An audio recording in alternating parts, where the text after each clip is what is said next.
Hello doctors. आज हम लोग 4 डिजीज पढ़ेंगे जो एक्सरे में किस तरीके से एक्सरे में देखी जाती हैं, मतलब उनको एक्सरे में हम लोग किस तरीके से देख सकते हैं। तो पहली है ब्रोकन रिब्स, यानी अगर किसी वजह से, किसी ट्रॉमा या चोट की वजह से अगर पसली जो है टूट गई है, तो इसको हम लोग एक्सरे में या एक्सरे में फिल्म में किस तरीके से दिखेगी, तो इसको आज हम लोग पढ़ेंगे। ठीक है, लिटिक लीजन क्या होता है, एक्सरे में लिटिक लीजन कैसे दिखेगा। ठीक है, एक्सरे की, और ये सारी डिजीज जो है वो रिब्स से रिलेटेड है, यानी कि जो है रिब्स हैं, पसलियां, इन पसलियों में जो है एक्सरे में इन पसलियों को कैसे देखेंगे, मतलब इसमें अगर कोई बीमारी हुई तो एक्सरे की जो फिल्म है उसमें हम लोग कैसे देखेंगे। तो पहली तो अगर कोई रिब टूट गई, कोई पसली टूट गई, उसको कैसे देखेंगे। लिटिक लीजन होते हैं, ठीक है, इनको रिब्स में कैसे देखेंगे। या फिर रिब कैंसर हो गया तो इसको कैसे देखेंगे। या एक बच्चे जो होते हैं न्यूबॉर्न, उनमें होती है कोऑप्टेशन ऑफ एओर्टा। ठीक है, ये अगर बीमारी है तो ये रिब्स में कैसे दिखेगी, इसको हम लोग आज पढ़ेंगे। ठीक है, तो पहली है ब्रोकन रिब्स। तो ब्रोकन रिब्स अगर मान लीजिए किसी ट्रॉमा की वजह से या किसी की वजह के किसी जो है किसी को जो है किसी ने मारा है, पकड़ लिया उसको, मारा, उसकी जो है पसलियों पे, सीने पे मारा, वार किया है, तो उसकी रिब्स टूट गई। या फिर कभी कभी जो है छोटे बच्चे होते हैं, उनको पकड़ के जो है प्यार में या लाड में या गुस्से में जो उनको पकड़ के दबा देते हैं लोग, तो उनकी जो है रिब्स टूट जाती हैं। तो वो किस तरीके से एक्सरेज में दिखेंगी, तो ये हम लोग आज पढ़ेंगे। तो ब्रोकन रिब्स, पहले हम लोग क्या पढ़ रहे हैं, ब्रोकन रिब्स।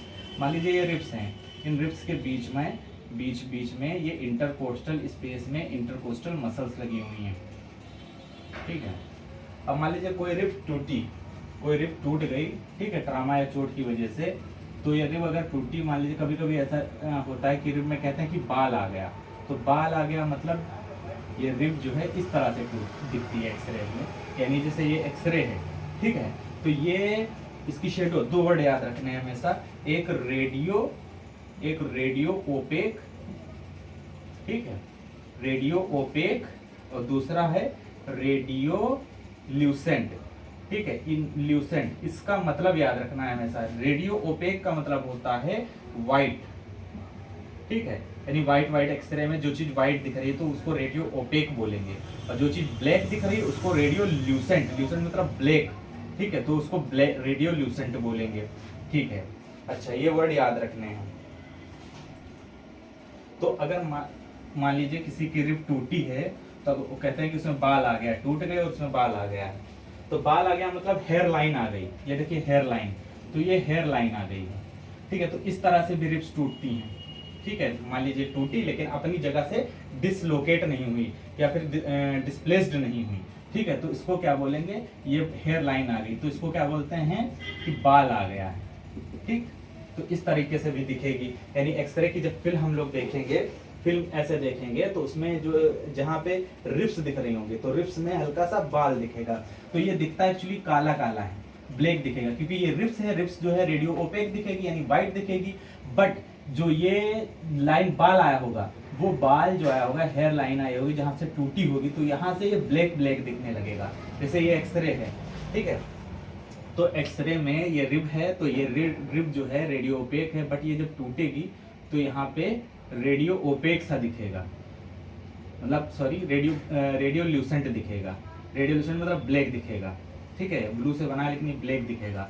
क्यों? क्योंकि पीछे इसके पसली के नीचे क्या है, लंग है हमारा, तो ये लंग कैसा है, लंग हमारा जो है वो ब्लैक है, तो ये भी हमें ब्लैक दिखने लगेगी, एक लाइन जैसी। तो इसको क्या बोलते हैं, ये भी रिब टूटी हुई है, इस तरीके से रिब टूटी हुई दिखेगी हमें।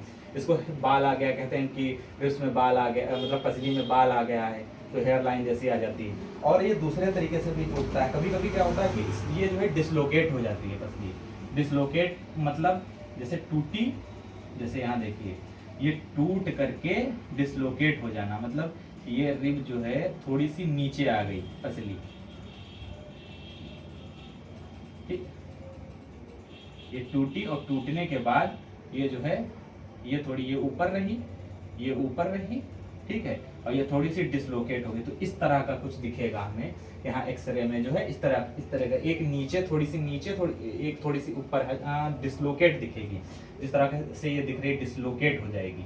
अपनी जगह से। तो ये जो रिब है ये रेडियो ओपेक, ओपेक मतलब वाइट दिखेगी ये रिब, ठीक है। और जहां से टूटी है और थोड़ी सी डिसलोकेट हुई तो वहां रेडियो ल्यूसेंट दिखेगी, यानी ब्लैक कलर की दिखेगी यहाँ पे। ओके, ये हो गया एक कंडीशन। दूसरी कंडीशन, अब ये कंडीशन हो गया। अच्छा, अब रिब जो है ये चीज तो दिखती ही है, मान लीजिए अब उसका हमने एक्सरे करवाया, यानी कोई पेशेंट आया और बता रहा डॉक्टर साहब हमारे जो है लड़ाई या किसी वजह कहीं गिर गए थे और सीने में हमारे दर्द हो रही है यहाँ पे, ठीक है। तो आपको छूने से पता चल रहा है कि मतलब जैसे छू रहे हैं डॉक्टर साहब ऐसा लग रहा है कुछ मतलब यहाँ टूट गई है पसली वसली, तो बताएगा वो पेशेंट खुद बताएगा। तो जब आप टच करके देखेंगे तो उसको बहुत दर्द होगा, फिर आप एक्सरे उसका करवाएंगे। जब एक्सरे करवाएंगे, ठीक है, तो जो अगर मान लीजिए उसी दिन की चोट है, ठीक है, तो उसमें ये बाल दिख सकता है या डिसलोकेट हो गई पसली। तो जब डिसलोकेट हो जाती है तो डिसलोकेट हो जाती है तो उस पसली को जो है उसको उसकी मोबाइलिटी जो है मतलब मोबाइलिटी कम करते हैं। मोबाइलिटी मतलब मूव नहीं, कम मूव करें उसको, यानी मूव ना करें उसको, रेस्ट दें, ठीक है। उसकी मोबिलिटी कम कर देते हैं, मोबिलिटी कम कर देते हैं। दूसरा क्या होता है, ठीक है, उसकी मोबिलिटी कर देते हैं और प्लस उसको अलाइन करते हैं। अलाइन मतलब जैसे ये टूटी थी और टूट करके ये थोड़ी सी पसली यहाँ आ गई थी, तो इसको अलाइनमेंट मतलब बिल्कुल उसके जो है आमने सामने कर देना, उसको फिक्स कर देना। तो ये अलाइनमेंट बैठाते हैं, तो ये अलाइनमेंट करते हैं, ठीक है। और फिर उसके बाद जो है कुछ दवाई ववाएं दे करके उसको छोड़ दिया जाता है। वो हमारा ट्रीटमेंट पढ़ना यहाँ पे मसला नहीं है, यहाँ मसला ये है कि हमको एक्सरे देखना आ जाए, ठीक है। तो रिब्स का कैसे देखेंगे, रिब्स टूटी तो ऐसे। अब रिब्स में एक चीज और देखते हैं कि जैसे अब रिब अगर, अब यही रिब जो है दो महीने बाद, 4 महीने बाद या 6 महीने बाद जब हम इसको देखेंगे, ठीक है, तो ये रिब जो है जुड़ने लगती है। तो जब जुड़ेगी, ठीक है, तो यहाँ पे केलस फॉर्मेशन होता है। केलस फॉर्मेशन यानी यहाँ जुड़ने लगी, तो इसको बोलते हैं केलस फॉर्मेशन। तो ये हमें इस तरीके से दिखेगा, यानी ये जो रिब है यहाँ पे हमें जो टूटी थी वो इस तरीके से कुछ दिखेगी। यहाँ पे वाइट वाइट दिखेगा, यहाँ पे ऐसे वाइट वाइट हल्का सा दिखेगा, इस तरीके से हल्का हल्का इस तरीके से, ठीक है। वाइट और ब्लैक इस टाइप की जो है शेडो आएगी, इस तरीके से अगर दिख रहा है तो यानी केलस फॉर्मेशन, यानी रिब जो टूटी है वो जुड़ रही है, ठीक है। देन क्या होगा, और जुड़ती कैसे है, देखिए यहाँ पे जो है, यहाँ पे ओस्टियोब्लास्ट सेल बैठी हुई है। ओस्टियोब्लास्ट सेल यहाँ पर जो है मैट्रिक्स यानी कि मसाला जो है बना बना के डालती है, ठीक है। और दूसरा क्या है, यहाँ पे खून की नलियां जो इंटरकोस्टल आर्टरीज और इंटरकोस्टल वेन्स हैं, ठीक है, वो जो होती हैं वो यहाँ पर जो है मिनरलाइजेशन करती हैं। इनका मैग्नीशियम है, कैल्शियम है, यहाँ से डालती हैं और फॉस्फेट वगैरह जो है यहाँ से निकल के यहाँ पे जमा होता है। तो मिनरलाइजेशन यानी हड्डी जो है जुड़ने लगती है। फिर क्या होता है, जब पूरी तरीके से जुड़ने लगती, जुड़ जाती है, तो यहाँ पे ये ओस्टियोब्लास्ट सेल थी जिन्होंने क्या किया था, जिन्होंने यहाँ पर जो है मसाला मैट्रिक्स लगाया था। और यहाँ से जो है आर्टरी और वेन में जो है इंटरकोस्टल, इन्होंने क्या किया, इन्होंने जो है मिनरलाइजेशन कर दिया। और फिर उसके बाद इधर होती ओस्टियोक्लास्ट होती है, ये क्लास्ट होती है ओस्टियोक्लास्ट सेल, वो ब्लास्ट थी, ठीक है। ओस्टियोब्लास्ट, ये वाली ओस्टियोब्लास्ट है और ये वाली ओस्टियोक्लास्ट है। तो ये जो ओस्टियोक्लास्ट सेल होती है ये इसका रिमॉडलिंग कर देती है। रिमॉडलिंग मतलब जैसे कि दीवार बन गई मसाला वसाला लग के ईटा उटा, ठीक है, जैसे घर बनता है तो दीवार बन जाती, फिर उसके बाद क्या होता है उसमें उसका जो मसाला वसाला उसको प्लास्टर किया जाता है, तो फिनिशिंग जो आ जाती है उसको रिमॉडलिंग। तो ये पूरी तरीके से रिमॉडलिंग होकर जैसी थी, ठीक है, जैसी थी वैसी ही ये हो जाती है, ठीक है। तो ये हम लोगों ने क्या पढ़ लिया, ये हम लोगों ने पढ़ लिया लिटिक लीजन पढ़ लिया। देन अब हम लोग पढ़ेंगे, मतलब सॉरी ब्रोकन रिब्स पढ़ लिया, ठीक है। रिब्स टूटेगी तो कैसी दिखेगी, क्या होगा। फिर दूसरा क्या होता है, मतलब लिटिक लीजन क्या होते हैं। तो लिटिक लीजन जो दिखेंगे वो लिटिक लीजन जो होते हैं एक्चुअली होते क्या है, जैसे जो रिब्स हमारी जो बोन होती है, ये बोन है मान लीजिए, ठीक है, ये बोन है, ये बोन का ये बोन है, ये हमारी बोन है। और बोन के अंदर क्या रखा हुआ है, बोन मेरो है। तो जो बोन मेरो है, बोन मेरो में बी लिम्फोसाइट्स होती है। कौन सी, बी लिम्फोसाइट। बी लिम्फोसाइट का कैंसर हो जाता है, ठीक है, बी लिम्फोसाइट का जो कैंसर हो जाता है इसके अंदर, तो ये बी लिम्फोसाइट जो कि ये अपना संख्या बढ़ाने लगती हैं और ये हड्डी को जो है इसको भी डैमेज कर देती हैं। जो बोन होती है बोन मेरो के अंदर, इसको भी डैमेज कर देती है, ठीक है। तो ये लीजन मतलब यहाँ से ये हड्डी जो है टूट कर पूरी ब्रेक होने लगती है, समझ लीजिए यहाँ पे डैमेज हो गई, डिस्ट्रॉय हो गई। ठीक, तो ये एक बीमारी होती है बहुत ही फेमस, मल्टीपल माइलोमा।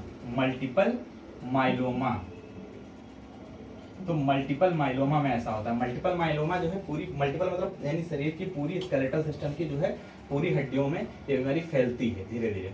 ठीक है, और ठीक है, माइलोमा मतलब ट्यूमर कैंसर।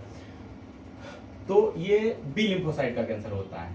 अच्छा, इसमें इसका जब एक्सरे आएगा, अच्छा होगा क्या, इसमें जब पेशेंट आता है तो कहता है डॉक्टर साहब हमारे सीने में बहुत दर्द होती रहती है, कमर में दर्द होती रहती है, या जहाँ भी बॉडी में बताएगा कि दर्द होती रहती है, और बहुत कैल्शियम वगैरह खा लिया, या बहुत जो है दूध पी लिया, बहुत सी सब मल्टीविटामिन वगैरह सब खा के बैठा है, लेकिन कुछ नहीं फायदा हो रहा है। तो इसमें जो है हम लोग क्या सोचते हैं कि जो है फिर उसका हम लोग क्या करते हैं, उसका दो चीज़ें करवाते हैं।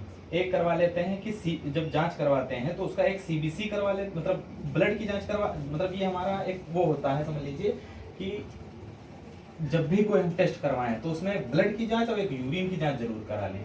तो जो ब्लड की जांच करवाते हैं, ब्लड की जांच, ठीक है, तो ब्लड की जांच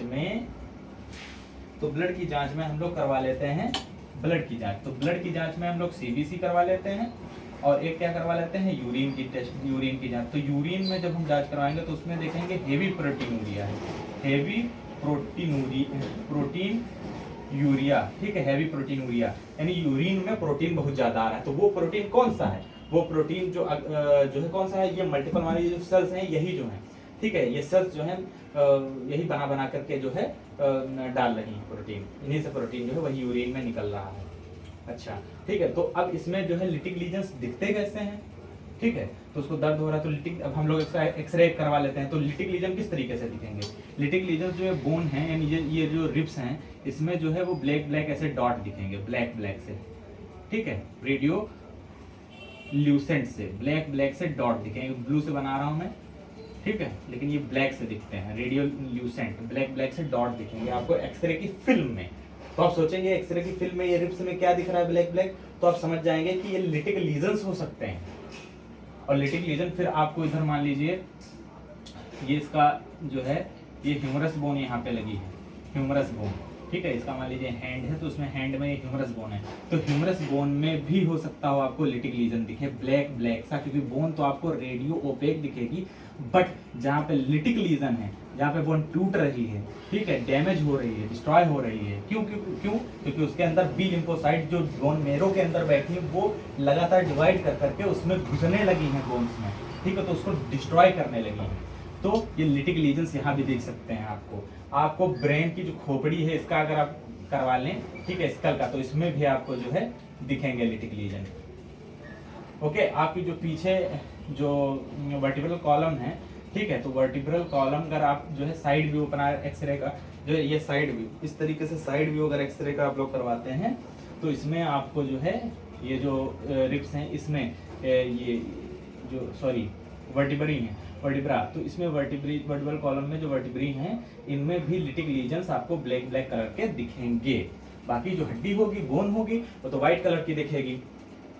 ओके, देन अब हम लोग समझ गए कि लिटिक लीजन क्या होता है। Then the next topic which is rib cancer. तो रिब कैंसर किस तरीके से दिखेगा, यानी पर्टिकुलरली अब हमारा रिब का ही कैंसर, यानी पर्टिकुलर बोन का खुद का कैंसर है, तो वो कैसा दिखेगा, यानी रिब्स का खुद का कैंसर है वो कैसा दिखेगा, तो वो दिखता है हमें ये यहाँ पे ये जो बोन है ये देखिए इस तरीके का दिखेगा, ये वाइट वाइट दिखेगा, पूरा ऐसा वाइट वाइट जैसा पूरा दिखेगा, ठीक है, हल्का वाइट और हल्का ग्रेज टाइप का ये दिखेगा एक्सरे में जब आप देखेंगे ऐसे, ठीक है, इस तरीके का दिख सकता, गोल जरूरी नहीं गोल, ठीक है, कुछ ऐसा भी जैसे डिफॉर्म हो रही है बोन, जैसे जैसे वो फैल रहा है, ठीक है, तो इस तरीके का आपको बोन पे दिखेगा वाइट वाइट, ठीक, रेडियो ओपेक दिखेगा आपको।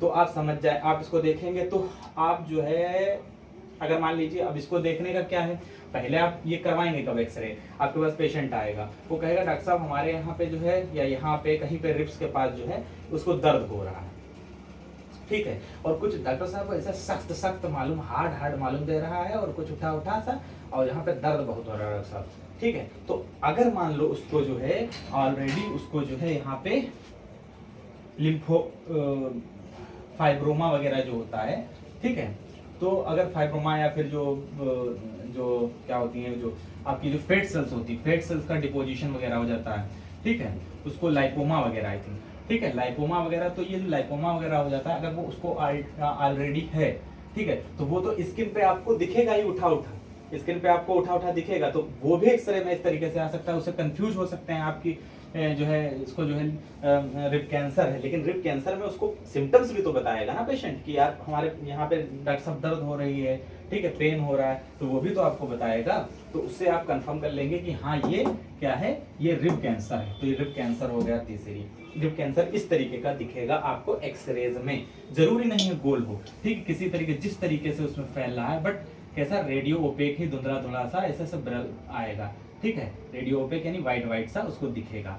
ओके, देन कॉक्टेशन ऑफ एओर्टा, ठीक है, ये हमारा थर्ड टॉपिक है, कॉक्टेशन ऑफ एओर्टा। तो कॉक्टेशन ऑफ एओर्टा को देख लेते हैं थोड़ा सा।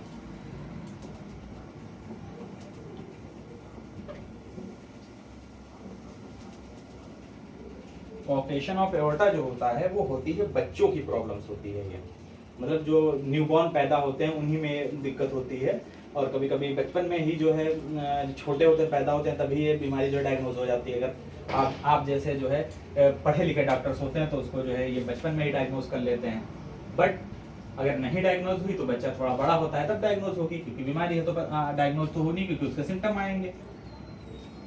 सो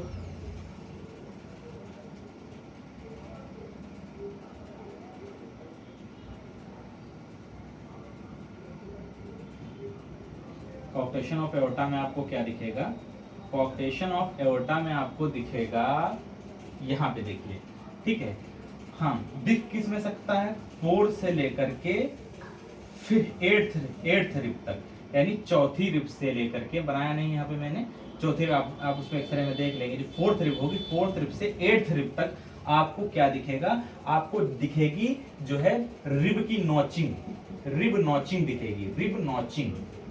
तो रिब नॉचिंग क्या होती है, रिब नॉचिंग आपको दिखेगी, रिब नॉचिंग क्या होती है, यहाँ पे आपको जो रिब है वो ऐसे यहाँ पे आपको ब्लैक ब्लैक दिखेगी, ठीक है, ये मान लीजिए यहाँ पे इस तरीके से ऐसे जो है ये दिखेंगी, इस तरीके से जो है ये ब्लैक ब्लैक है पूरा, ठीक है, ये ब्लैक ब्लैक इस तरीके से आधा चांद ऐसे होता है, तो इस तरीके की यहाँ पे आपको रिब दिखेंगी इस तरीके की, ठीक है, तो ये इस तरीके की दिखेंगी, ये पूरा ब्लैक है, यहाँ तक ब्लैक, ठीक, ये ब्लैक, तो इस तरीके का आपको दिखेगा, इधर भी दिखेगा, इधर भी दिखेगा, इधर भी दिखेगा, और 4th रिब से 8th रिब तक जो है किसी न किसी रिब्स में आपको, मोस्टली पूरे में दिखता है, लेकिन जो है आपको किसी भी रिब में अगर इस तरीके से और बाकी जो है जरूरी नहीं कि सब में ही दिखे, लेकिन 4th से 8th रिब तक दिखता है ये चीज, ठीक है, इसको बोलते हैं रिब नॉचिंग, ठीक है।